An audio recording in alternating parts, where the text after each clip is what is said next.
হঠাৎ করে তমসের কথা শুনে চোখ নাড়া দিল তিলোত্তমা। তো হ্যাঁ বন্ধুরা, এই তিলোত্তমা ধারাবাহিকে আমরা সকলেই দেখতে পাবো বাড়িতে এবার তমসার বিরুদ্ধে গিয়ে বৃথা এবং মা কথা বলতে লাগে।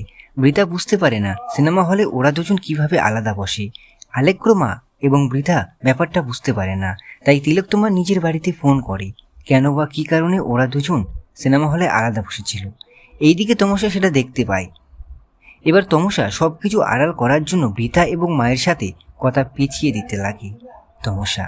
তো বন্ধুরা, তারপর বলে বেরিয়ে পড়ে আমি নার্সিংহোমে যাচ্ছি। এইদিকে তিলোত্তমা কোথায় যাচ্ছে সেটা পিছু নিল বৃথা। বৃথা বুঝতে পারল তিলোত্তমা নার্সিংহোমে যায়নি, তাই সাথে সাথে ফোন করে।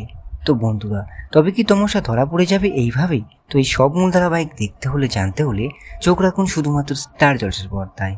সাথে এমনই আপনি ভিডিও পেতে হলে আমাদের এই ইউটিউব চ্যানেলটিকে সাবস্ক্রাইব করতে কিন্তু একদমই ভুলবেন না।